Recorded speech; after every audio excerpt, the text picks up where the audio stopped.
Hey guy, it's dark now, not the kind of dark that swallows, but the kind that glows a twilight hush, wrapped in dust and the slow hum of summer crickets. You're not quite asleep yet. You're somewhere between yesterday's gas station coffee and tomorrow's early alarm. And just for tonight, you're parked in the past, lean back, breathe in that sweet blend of motor oil, popcorn, and perfume because we're going somewhere forgotten. Not exotic, not far, just quiet. We're driving into the sleepy heart of America, back to the year 1933, where a man named Richard Hollings had strung a white sheet between the trees in his driveway and projected a movie onto it just to see if it could be done, and it could. Not long after, he filed a patent, opened the very first drive-in theater in Camden, New Jersey, and unknowingly launched one of the most romantic inventions in American history. Not romantic in the candlelight and roses way, romantic in the way headlights reflect in someone's eyes, in the way silence feels less lonely when you're both staring at the same glowing screen. You're sitting there now, or maybe someone like you, in a warm car, windows slightly rolled down, engine off, crickets chirping, a giant screen towering in the distance, flickering in black and white magic. The movie has already started, but no one really minds. You're not here for the plot. You're here for the ritual. You shift slightly in the seat. The upholstery creaks. You're wearing something to warm because you dressed in daylight. But now, under stars, the air feels cooler, softer, like the night has pulled a blanket over the world and said, "Stay a while." The speaker hangs on the edge of your window. Suspended like a trusted friend, it crackles, buzzes, sometimes syncs up with the movie, sometimes doesn't. And when it doesn't, that's okay too. You fill in the dialogue yourself. Did he just say he loved her? No, that was the detective. Still counts. There's something deeply comforting about the imperfections. The popcorn bag that always tears, the kiss that always happens just as a passing train rattles by, the way your soda cup leaves a condensation ring on the dashboard, shaped like a soft question mark. You look around and see other cars, windows fogged, headlights dim, faces lit by flickering images of gangsters, dancers, desert sunsets. The movie is shared, but the moment is private. Each car its own little cocoon, each couple its own story. Historians love to talk about this, how the invention of the drive-in wasn't just about cinema, but a cultural shift, a new kind of space, one that blurred the line between public and private, between performance and intimacy. Before the drive-in, watching a movie was something you did in silence, among strangers, in rows of bolted-down seats. You weren't supposed to talk or move or laugh too loudly. But here you can laugh, you can cry. You can hold someone's hand under a blanket and say, "Remember this part." Even if they've never seen it before. Fringe scholars once called drive-ins cathedrals of pause, places where people stopped long enough to look up and at the same time, giant outdoor confessional booths where emotions flickered in 35 millimeters against the sky. And you feel it now, the stillness, the openness, the space to breathe. The air smells like butter and night. A child runs between cars with a flashlight, laughing. A teenager leans out of a pickup truck bed and howls at the moon. Someone's radio is slightly out of sync. It doesn't matter. It adds to it. You adjust the speaker, hear the dialogue, catch again just in time for the heroine's confession. I didn't mean to love you, she says. I just couldn't help it. Someone in a nearby car gasps. You smile. There's a light drizzle on the windshield, now soft. Not enough to roll up the windows. Just enough to make the screen shimmer like a dream underwater. You're still watching, but you're also not. You're listening to breath, feeling the pulse of a world that, just for once, isn't asking anything of you. Not progress, not attention, just presence. There's no phone to check, no comment section, just the sky and static.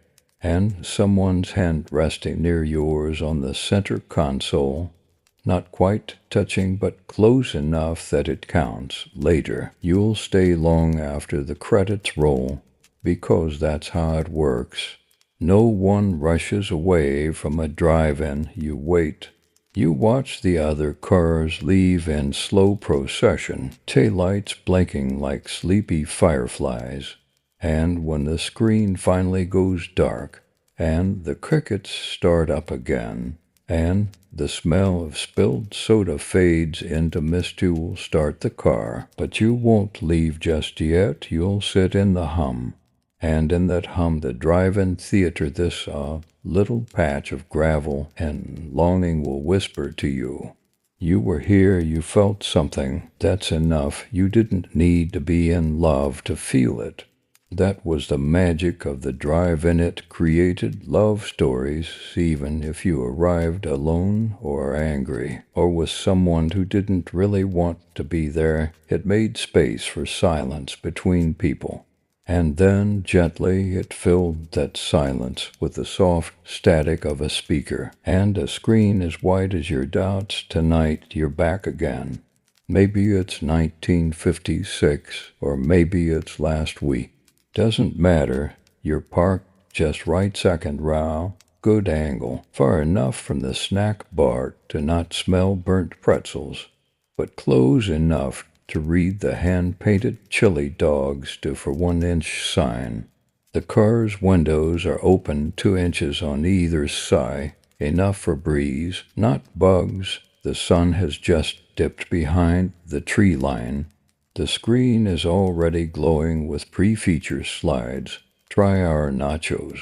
Rated the cheesiest since '63. A cartoon dancing hot dog trots across the screen, waving its bun like a top hat. Someone 3 rows over whistles. Someone else claps ironically. You sip a flat cola. Your hand brushes someone else's. It might be on purpose. You're not ready to know yet. You glance at the tiny speaker box.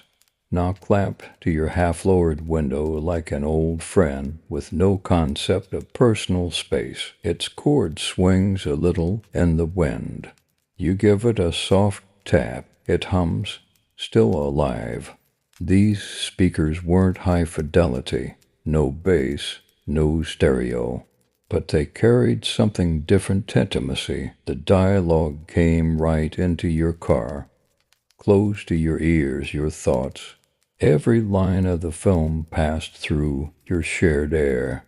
It wasn't broadcasted into the sky, it was whispered into your evening. You always knew I'd come back.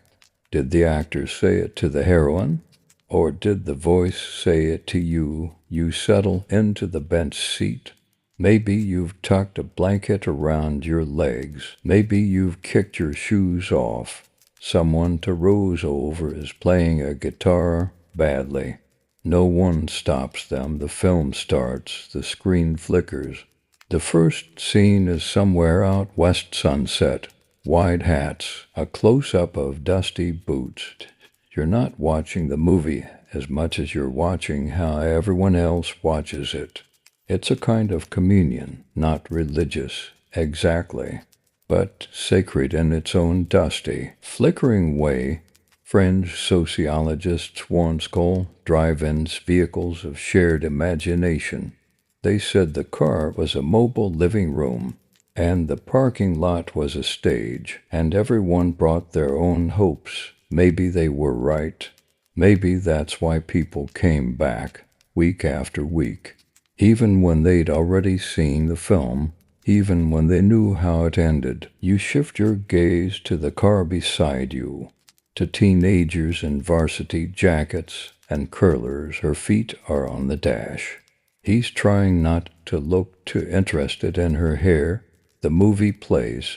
Neither blinks. In the car behind, a couple in their 60s, eating ice cream sandwiches, laughing softly at the same cartoon hot dog they saw 50 years ago on their first date. And in front of one, just a wide open windshield and a screen you could disappear into. It wasn't about the movie, it was about permission. To be close, to not speak, to speak too much, to laugh at the wrong moments, to cry, even if it was a Western, to rest your head on someone's shoulder and pretend you were watching, when really you were just listening to the sound of their breath sensing with yours. Later, you'll lean back in your seat, the night will deepen, the stars will blink like shy bulbs overhead, and the speaker crackling now will still whisper, "She knew all along, he never really left. They found each other in the end." Of course they did. That's what drive-ins did. They gave you space to hope for endings like that. You finish your drink, wipe the condensation off the cup, and slowly, without thinking too hard, you slide your hand just a little closer to theirs. No words, just the quiet hum of the engine cooling. Just the screen, just the whisper. You're not alone in the dark. You don't need a ticket stub to remember a moment. You just need a smell, maybe burnt popcorn and cold root beer, or a sound the metallic rattle of a speaker as it clinks against a rolled-down window. Or maybe it's the glow of red taillights bouncing off your windshield as the couple ahead of you starts their engine, but doesn't drive away, not yet, because at the drive-in, people stayed, they lingered, they belonged to the moment longer than most places allowed. It's intermission now. The film's paused, just a static cartoon soda cup bouncing on the screen, dancing to music that seems to come from nowhere and everywhere at once. You stretch your legs, rub your eyes, and listen. The sound of shuffling candy wrappers, laughter 3 rows over, someone arguing softly about whether they missed a twist in the first act. You reach over and crack the glove box. Inside, napkins, a pen that doesn't work, and that one box of Red Hots that melted in 70 but somehow still exists. You leave it all and open the door. The night greets you with a breeze that tastes like summer and asphalt and memories. You step out barefoot, gravel cool underfoot. You walk slowly toward the snack bar, the temple of neon and nachos, a place that smells like everyone's childhood and no one's kitchen. The lights buzz overhead. A teenager in a paper hat waves at you absently, like they've been doing this for 30 years in a 15-year-old body. You order something you don't really want, because that's what you do at drive-ins. Hot dogs, milkshakes, popcorn in bags that leave salt on your wrist. Food chosen not for hunger, but for atmosphere. You carry it back carefully, navigating the quiet rows of cars like walking through sleeping houses. Some people are outside, sitting on the hoods. Others lie flat in truck beds, watching the stars instead of the screen. You pass a couple slow dancing beside their car. No music, just a shared memory of rhythm. You don't interrupt. Back in your car, you hand over the food like an offering. They smile. You don't talk. You just listen. The screen flickers again. Intermission ending. The second feature is starting. It's something dramatic, black and white, a train station. A letter clutched in a trembling hand, you nestle deeper into your seat, legs crossed beneath a blanket. The air is just cool enough now to encourage closeness. The car fogs slightly with breath and time. And then the most beautiful part of all, the moment when someone says nothing, but reaches for your hand anyway, a hand that isn't asking for anything, isn't performing, just existing, palm to palm, a small gravity pulling to people closer with no explanation needed. Historians don't have data for this. There's no chart, no census record, no footnote that says, at 9:40 p.m. on a warm Friday, 1961, to people who were afraid of saying how they felt finally just held hands. But it happened over and over. Drive-ins were built for it. In the darkness, people didn't have to be clever, or brave, or even sure. They just had to be there.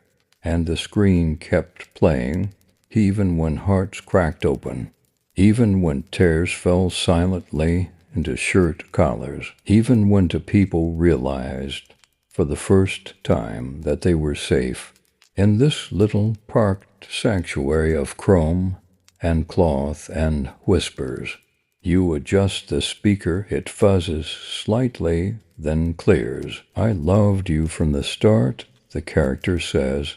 You smile because someone says that in every movie, and somehow every time it still feels like it's meant for you. The movie ends, but you don't leave. Not right away. Not when the last line is still hovering in the air like breath in a winter car. Not when the final shot fades into that soft, glowing rectangle in the distance, the screen now blank, but somehow still alive. The other cars began to stir, engines cough away, brake lights flicker like sleepy fireflies stretching in the dark. A few people honk, not out of impatience, but as a kind of informal farewell, like see you next weekend, even if they won't, but you stay, still parked, still warm, still wrapped in the hush of post-movie silence, the kind that's richer than the dialogue that came before it. The static on the speaker fizzles once, then cuts out. You unclip it gently, like saying goodbye to something that understood you. You place it back on its post. A soft clunk, done, and still you stay. Because here, the leaving was always the hardest part, not because the movie was good, it was average. Not because the popcorn was fresh, it wasn't, but because you found something here, maybe someone, maybe a version of yourself that only exists when you're allowed to sit still in the dark and feel without interruption. Drive-ins were always more than movies. They were holding places for nervous laughter, for secret glances, for hesitant fingertips reaching across decades and bench seats. There's a story told in whispers, maybe true, maybe not, of a woman who came to the drive-in every Friday for 30 years, always alone, always parked in the same spot. When asked why, she simply said, "Because my heart likes it better here." No one questioned her, because some places keep pieces of us, gently and without asking. And drive-ins were good at that. Fringe archivists once discovered a forgotten collection of drive-in speaker boxes stored in a Midwestern barn. Some still had lipstick smudges. Some smelled faintly of cologne and dust. One had a small note taped underneath. He asked me to marry him during the previews. You sit now in that same lineage, not proposing, not even speaking, just existing in the afterglow of a flickering love story that wasn't quite yours, but could have been. There's something about watching romance from the inside of your own car. It makes you braver, or quieter, or both. You look beside you. Maybe someone's asleep.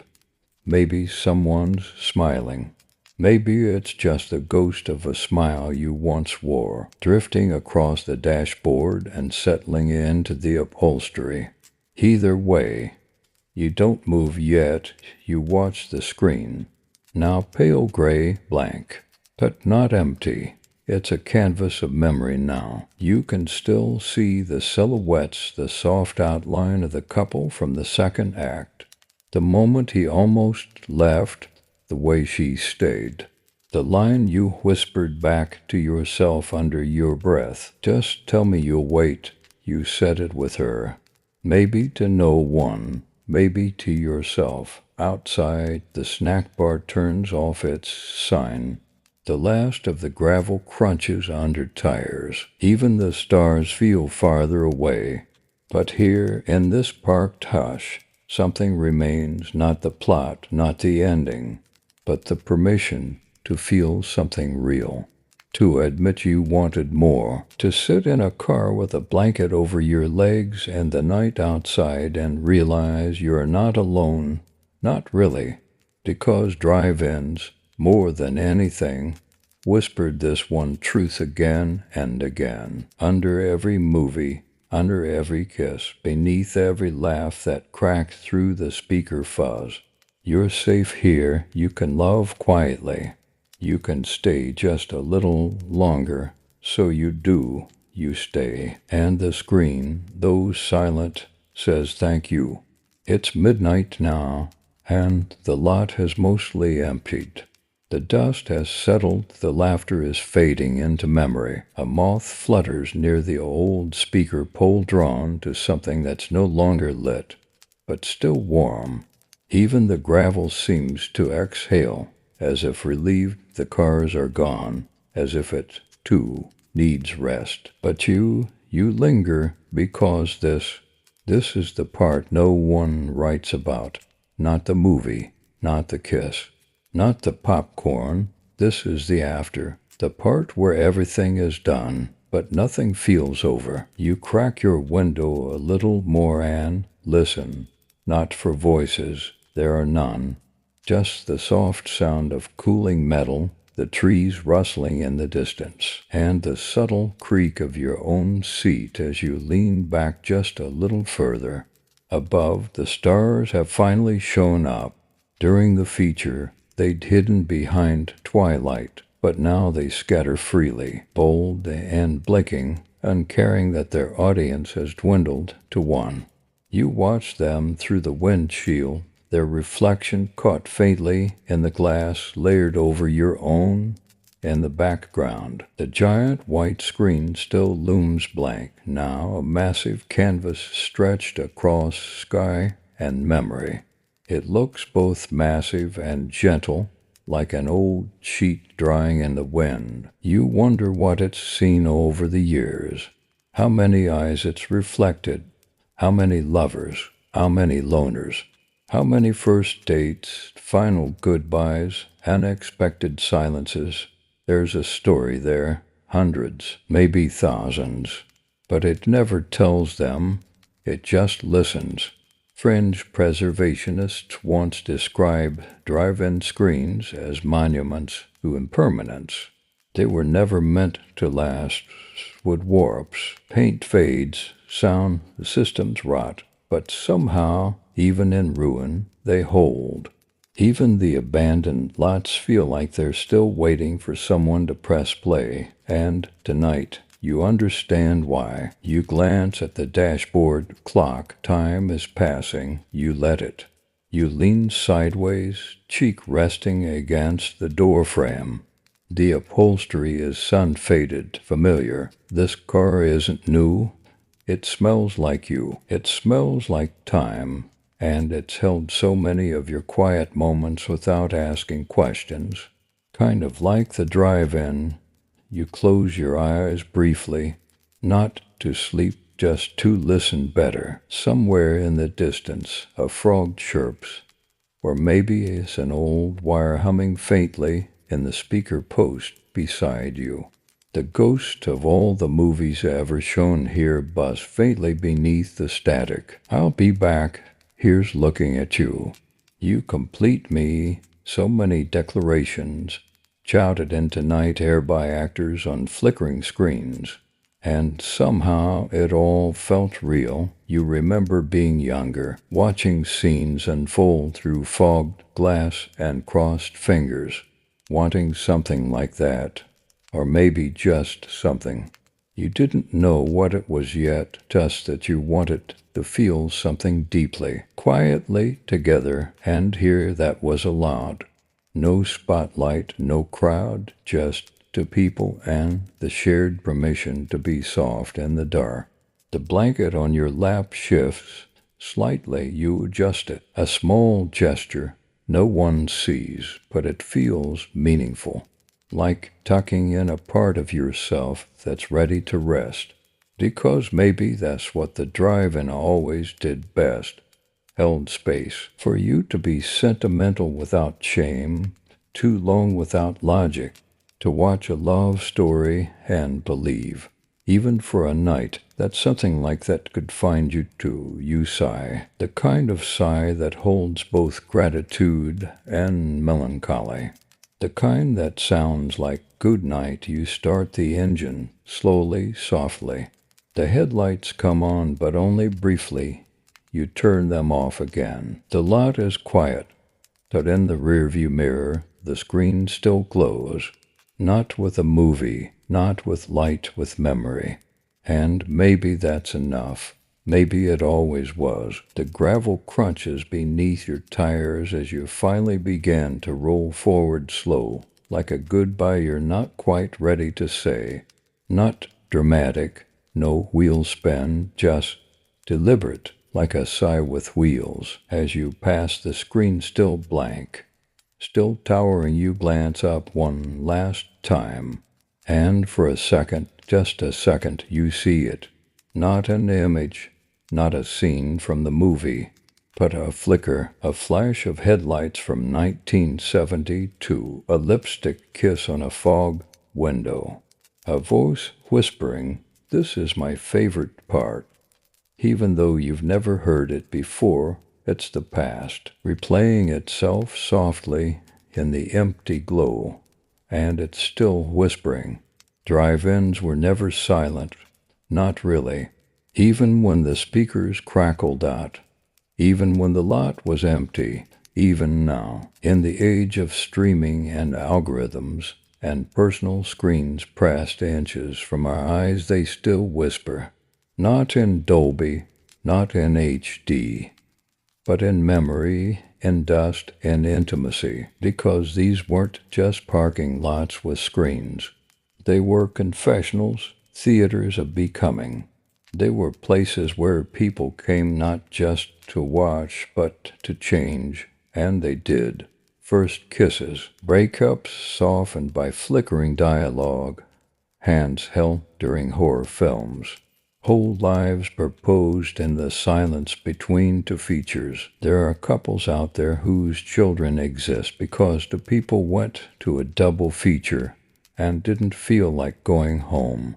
You drive slowly past the snack bar now dark, windows shuttered. You remember it lit, glowing like a carnival booth. The paper hats, the too sweet lemonade. The teenage worker who never looked up, but always knew when someone needed an extra napkin. Your tires pass over the faded white arrows painted on the lot, half peeled, barely legible, still guiding, still trying. Even the trash bins by the exit hold stories, wrappers of long-gone candies, ticket stubs dropped like breadcrumbs, a straw wrapper folded into a ring and quietly left on a dashboard. Fringe researchers once interviewed people who claim to dream about drive-ins they hadn't visited in decades. The dreams weren't about the movies. They were about the feeling, the hush, the closeness, the soft permission to just be there with someone or with yourself. You slow as you reach the edge of the lot. The exit sign, crooked, still glows faintly beneath it, a rusted metal placard that reads, "Thanks for coming." See you next time you smile.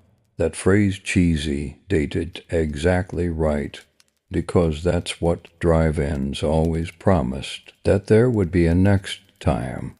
Even when life was uncertain, even when the world changed, even when cities rose around them and streaming flickered on living room walls, drive-ins waited. You pull onto the road, the dark swallows the car like a yawn. But you carry something with you now, a kind of warmth that isn't heat, a kind of stillness that doesn't ask for sleep. It's something that will stay with you long after the engine cools and the gravel is miles behind.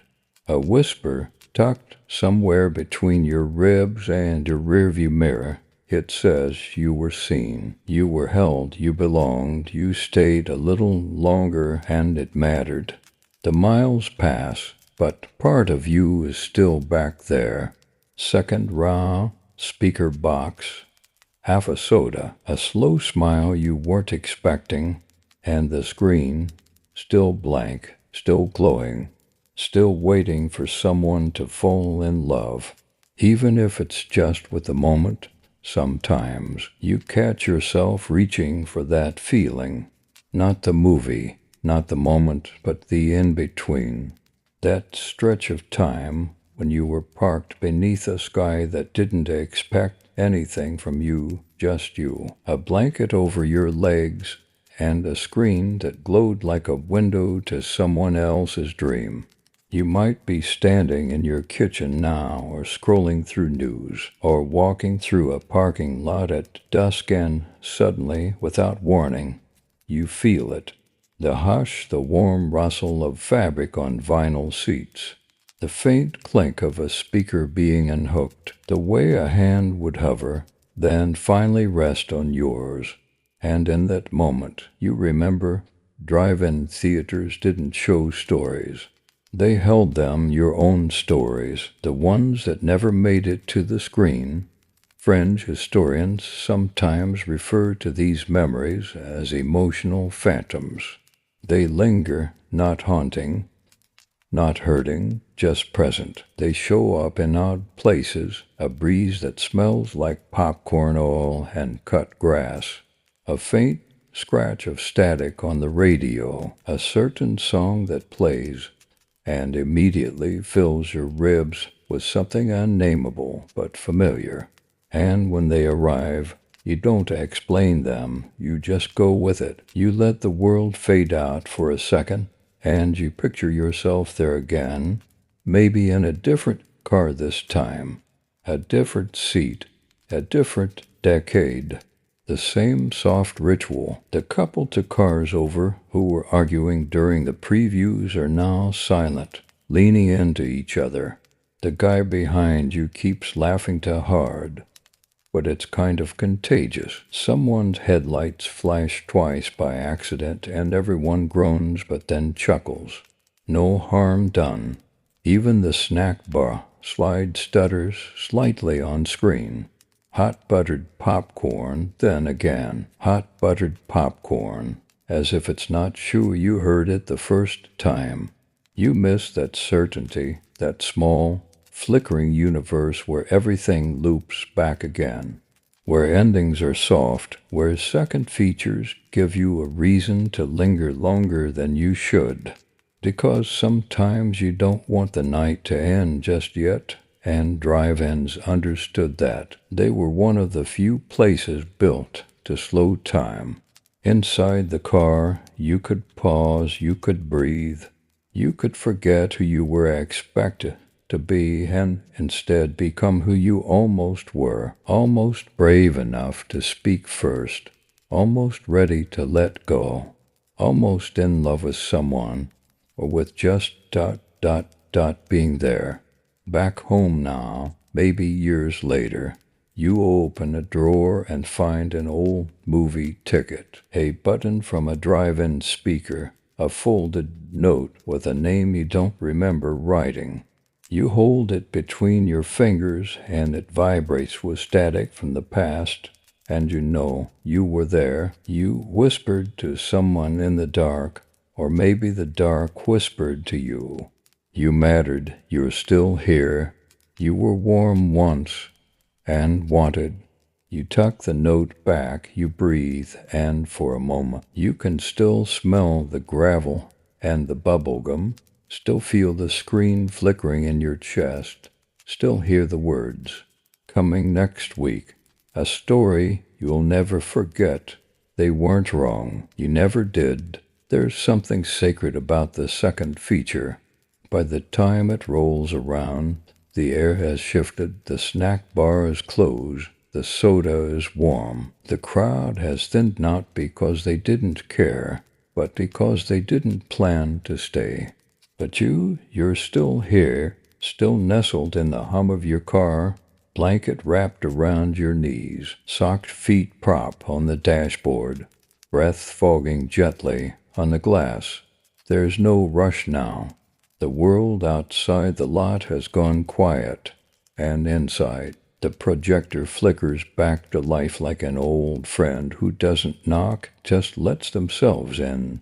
This is the true hour of the drive-in, the liminal moment when people stop watching the movie and start watching each other. When conversations soften, shoulders lean in, and headlights stay off not because of rules, but because the darkness is doing something precious now, protecting, preserving, slowing everything down to a whisper. The second feature rarely matters. It's rarely the one you came for, but it's almost always the one you remember. Because this is when the guard drops, the hand finally rests where it's wanted. The words finally come out in hushed confession. I'm glad you came with me. The eyes dry through all of Act 1. Now glisten quietly during a silent scene with no dialogue at all. Fringe critics use to dismiss these late-night movies as filler, as if their only job was to justify the drive-in staying open past midnight. But the people who stayed knew better. Filler is where the real things live. It's in the pauses between dialogue, the warmth that lingers in a shared soda, the unspoken closeness in how the people breathe in sync. Without ever noticing they are, you remember the screen dimming again. The second movie begins without fanfare. A slow pan across a snowy field, a small town, a piano playing just loud enough to make you feel something, but not so loud that you have to admit it. You whisper something, or maybe you just think it, but the person beside you hears it anyway, not because they catch the words, but because the space between you is soft now, receptive, like the car itself has shifted into a listening posture. The speaker crackles, a character on screen says, "You stayed," and you realize with a small, quiet ache, that's the whole story. That's everything. You stayed. You stayed through the plot, through the static, through the parts where you weren't sure what you felt. And now the second movie is where you get to feel it all anyway. You glance at the screen, then back at the one beside you, and for the first time all night, you are watching a movie. You're watching a memory form. And maybe, just maybe, you'll come back here one day. Years later, you'll sit in a different car, maybe alone, maybe not. The screen will flicker with some other double feature, some other cartoon dancing across the pre-roll, and you'll remember this night, this warmth, this presence, this quiet answer to a question you didn't know you were asking. What does love sound like when it doesn't speak? It sounds like the hum of a projector after midnight, like a second movie no one expected to matter, like the soft breath of someone falling asleep on your shoulder, safe under stars. It sounds like you, still here, still watching, still open. Eventually the credits roll again, white text on a black screen, inching upward like secrets rising to the surface. No music this time, just the faint hiss of the speaker, the soft snore of someone the car's over, and the groan of gravel as a few engines sputter reluctantly to life. But you don't move, because something about this moment feels like a page not quite turned. Your hand rests on the window crank. You could start the car. You could put it in drive. You could go home. But instead, you let your fingers fall. You lean back and you listen to the night, to the quiet crackle of something just finished, to the distant hum of a highway you're not ready to return to. Outside your windshield, the screen has gone blank again. But it doesn't look empty. It looks rested, like a friend who just told you a long, winding story and is now sitting in silence, waiting to see how you feel. You feel something. Not loud joy, not sharp sorrow, just a hum beneath the ribs. The kind of feeling that doesn't need fixing. In a way, this was never about the film. Drive-in theaters were empathy machines disguised as places to watch movies. They weren't about entertainment. They were about permission. Permission to lean your head against someone's shoulder without comment. Permission to laugh too loudly in public. Permission to sit in the dark and just feel. There's a kind of trust built in that darkness. A belief that the flickering light will keep your secrets.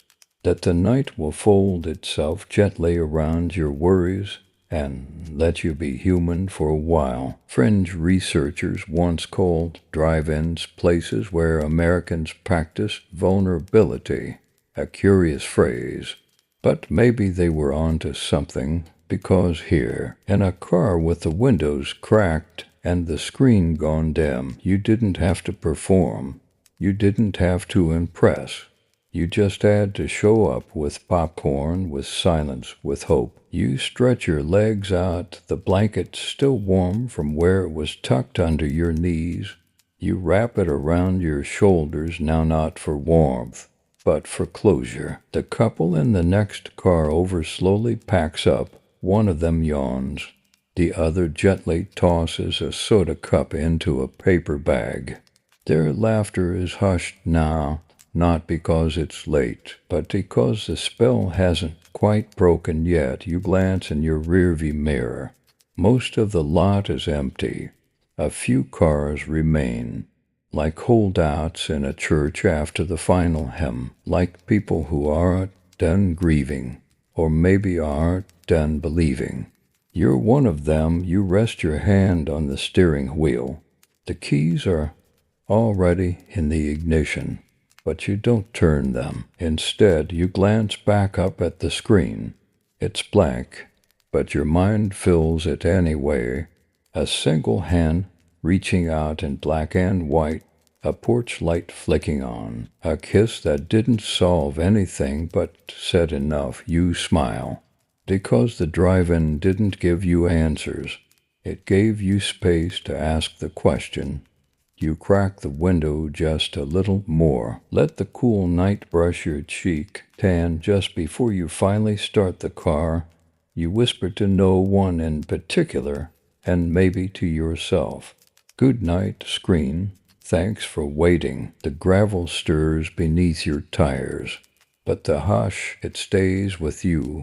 The road home is slower than usual. Not because a traffic hit's nearly empty, not because you're lost though part of you kind of wishes you were, but because your foot is gentle on the gas, because your thoughts are still curled up in the blanket that smelled faintly of cherry cola and nostalgia, because when you left the drive-in, something stayed behind and something came with you. Your headlights sweep across long stretches of dark road. They catch brief flashes of mailboxes, fence posts, the soft glow of porch lights where someone else is still awake. Perhaps for no reason at all, you feel like you're still in the movie. Not a movie, the movie. The one that doesn't need special effects or a dramatic score. just a car, a night, and someone sitting close enough to hear you not speak.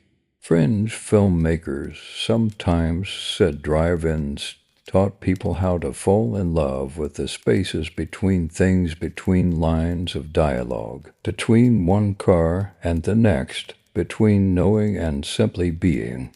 And they weren't wrong, because what you're feeling right now doesn't need a name. It's not quite romance, not quite memory, not quite sleepiness.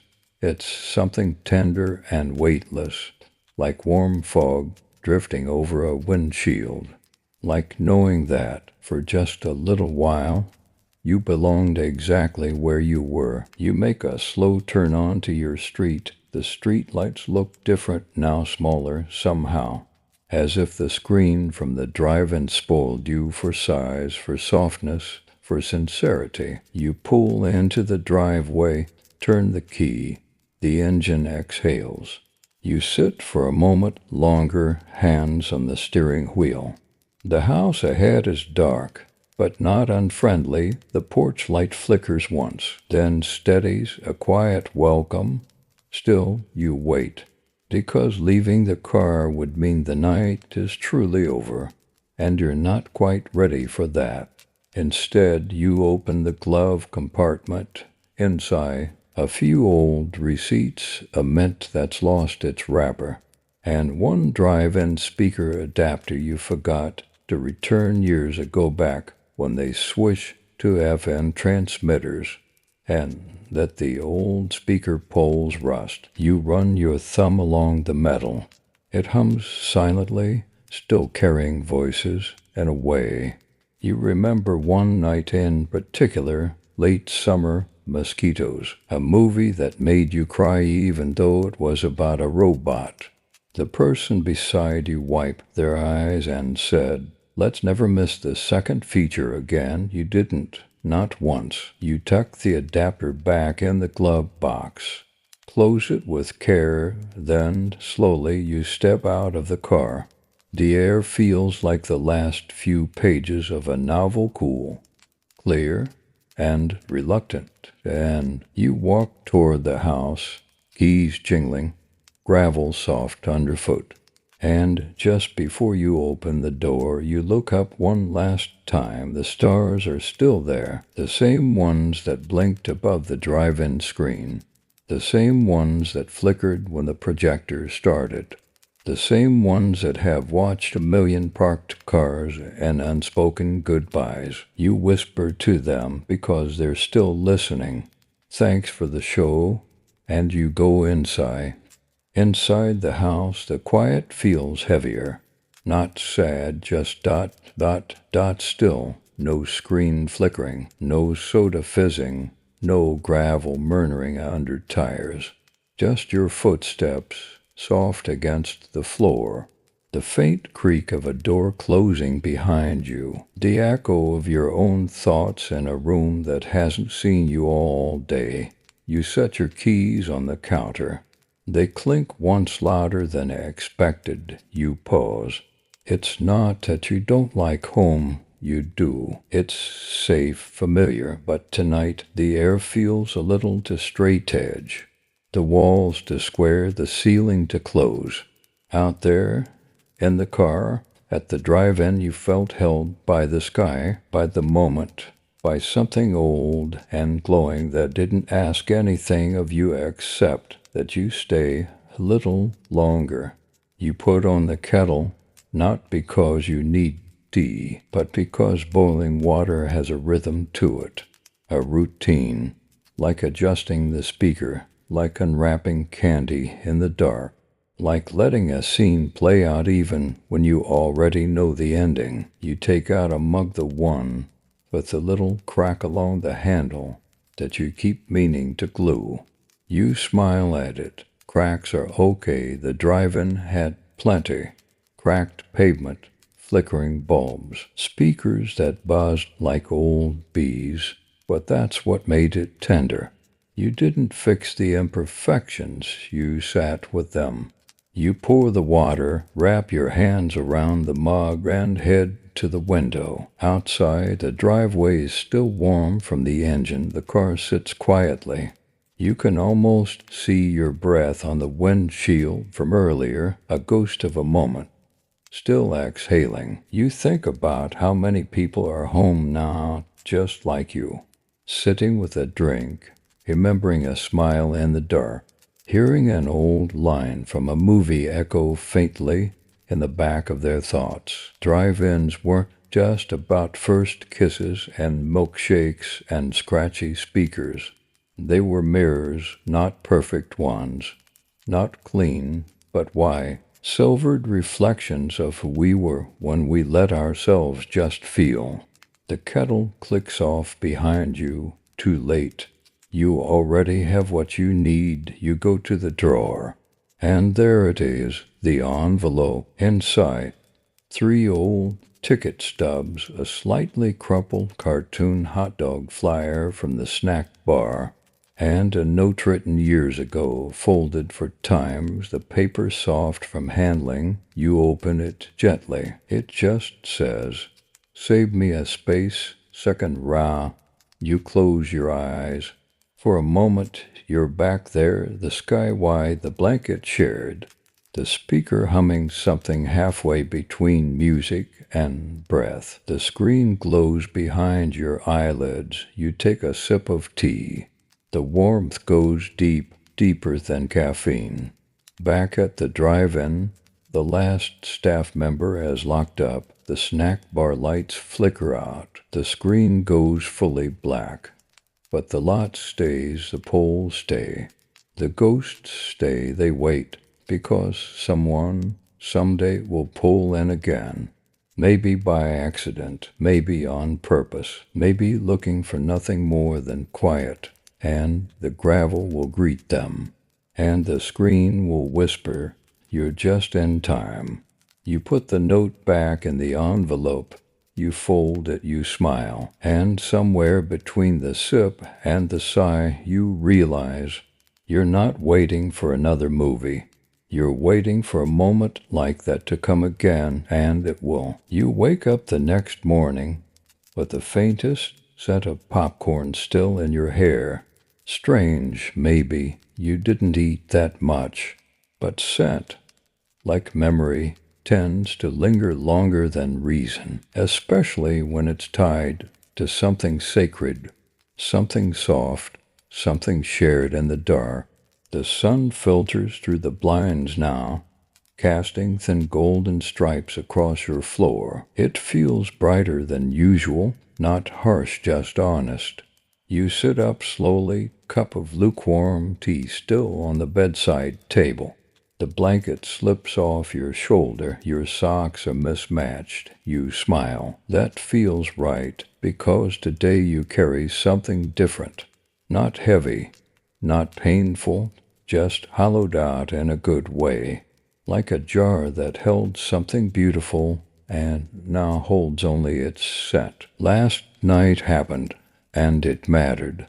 And now, somehow, everything else feels a little softer. You wander into the kitchen. Boil more water. Look out the window. The car's still there, speckled with dew. The windshield fogged over from the cool air. It looks asleep, resting after holding so many memories in its seats. You think about driving again, nowhere special, just out, just away from headlines and spreadsheets and phone screens, so small they feel like they're shrinking your soul. Maybe you'll drive toward the old highway. Maybe you'll pass the remains of that one drive-in, the one they closed years ago, the one with the screen still standing like a half-forgotten monolith. You've passed it 100 times, always told yourself you'd stop. Today, maybe you will, not to see a movie, not to relive the past, just to stand there, to listen to the wind moving through old speaker posts, to press your palm against the rusted base of the concession stand and feel, if only faintly, the pulse of laughter that once echoed through it. Fringe urban explorers have written about this phenomenon, the idea that some places still remember the people who loved them. And if that's true, the drive-in remembers you. It remembers the car door slamming just a little too hard, the blanket tucked under your chin, the speaker cord looped nervously around your finger, the final credits rolling, and your hands not quite ready to let go. It remembers the smiles you didn't mean, the tears you didn't admit, the silence you shared with someone who, just for one night, felt like home. You finish your tea, put the mug in the sink. The warm ceramic clinks gently against porcelain, soft music for a quiet morning. You grab your keys, they jingle differently today. There's no urgency in your step, just intention. You don't check your phone, you don't turn on the radio. You let the engine start in silence. As you pull out of the driveway, you glance back once. Just for a second, the house looks still. The window where you stood last night, reflecting nothing but sky. But you nod to it anyway, as if to say, "Thank you for holding me after." And then you drive, not fast, not far, just far enough to feel that hum again, that warm vibration that tells you you're leaving something ordinary for something remembered. You pass the rusted sign on the edge of town. You turn in, the lot is empty. The weeds are high, the screen is peeling, but it's still there, still listening, still whispering. You park in the second row, the gravel crunches, then quiets. You sit back, you breathe. You don't need a film, or a speaker, or a double feature. You have this, the wind, the sky, the moment that holds space for what once was. And what still is. You close your eyes, and in the hush that follows, the drive-in says, "Welcome back." You don't know how long you sit there, 10 minutes, an hour. Maybe time folds a little differently in places like this place is built, not to rush, but to remember. The sun climbs, the gravel warms, a bird lands briefly on the old speaker post beside your car, then flutters away like it forgot why it came. And still you stay, because this isn't just a place. It's a conversation between past and present, between stories you lived and stories that simply drifted through your life like low fog. You lean your seat back just slightly, not to nap, just to listen better, and you hear it, not sound exactly, not music or words, just presence. The screen ahead of you is blank now, but your mind fills it in. A couple dancing under flickering light from a snack bar sign, someone nervously rehearsing what they'll say before the first kiss, two friends eating nachos and quoting lines from the trailer too early, too loudly. Drive-in theaters were always more than places to watch stories. They were places to rewrite your own, to hold someone's hand again even if that hand is long gone, to feel 13 again even when you're 60, to be shy or bold, or the kind of person who hums softly when the film gets sad, just so the silence doesn't feel so loud. Fringe ethnographers sometimes called this the ghost audience.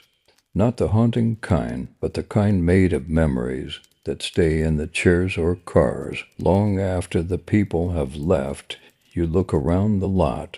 You're not alone. Not really. There are no other cars, no lights. But in the way the weeds sway like they're dancing, in the way the gravel shifts beneath your tires, in the way the screen, cracked and fading, still stands, you know. The stories are still here, and they're gentle. They don't rush you. They don't require explanations. They just offer one soft truth. You were here, and you mattered.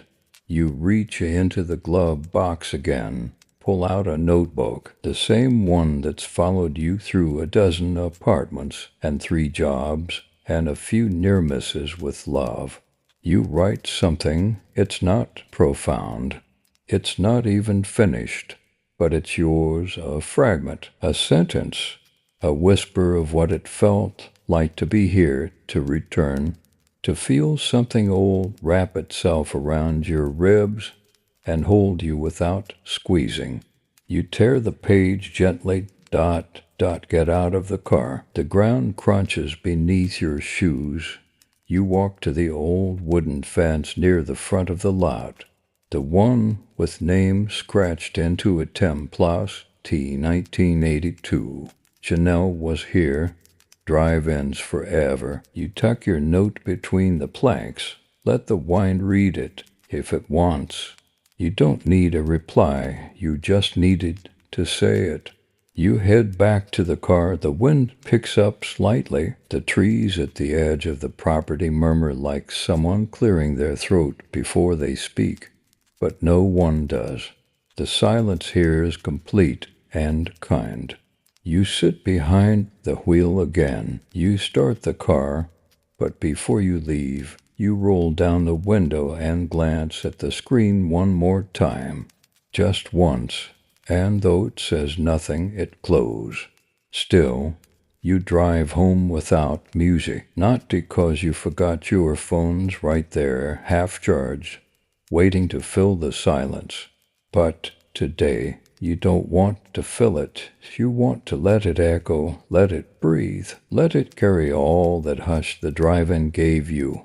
Like a thermos filled with stars, the road winds through memory now. You pass the gas station where you once bought licorice and root beer before a midnight show. The old diner with the flickering sign that used to stay open late on weekends back when movies didn't end until after the world had gone to sleep. The landscape hasn't changed much, but you have, not in a dramatic, life-altering kind of way. No epiphanies, no cinematic twists, just a quiet shift, the kind that real drive-in nights were always best at. A gentle rearranging of how your heart holds things, of what you let matter.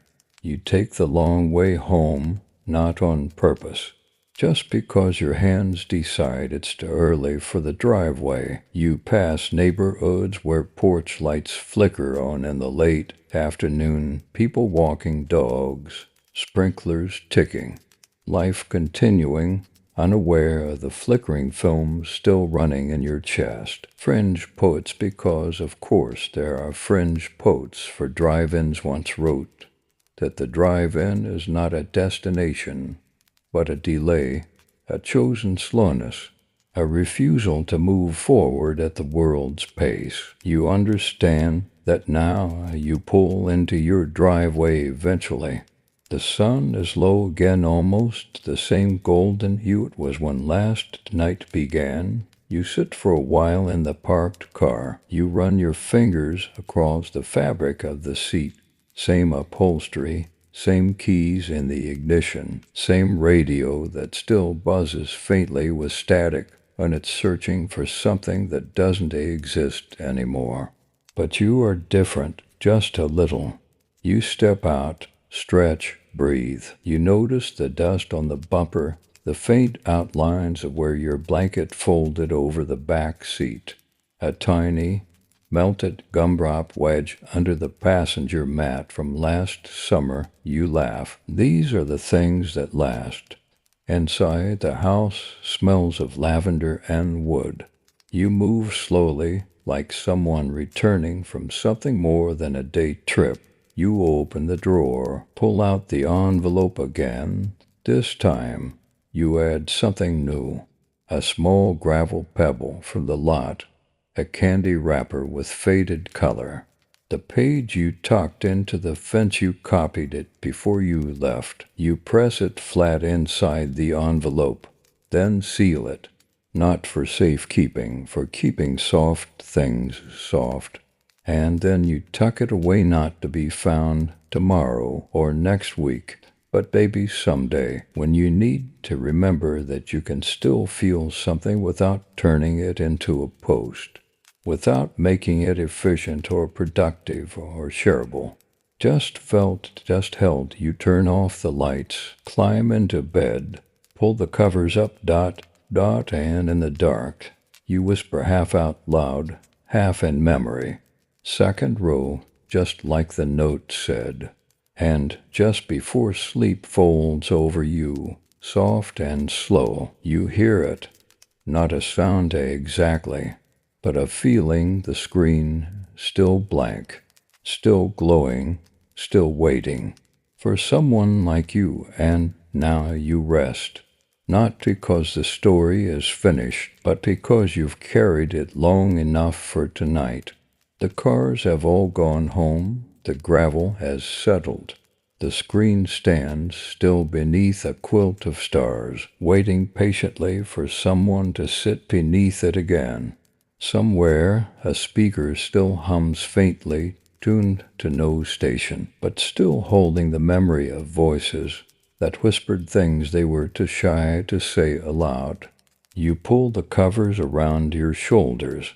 Feel the quiet weight of comfort. Your breath begins to slow, and maybe just before sleep tucks you in, you picture it again. That wide white rectangle glowing against the dusk, projecting hope into 100 windshields. You don't need to remember the titles or the actors or even the ending. You only need to remember how it felt to sit in the dark beside someone who didn't need words to understand why you stayed. You were there, and now you are here, still warm, still watching, still held by the soft static of a story that asked nothing from you but presence.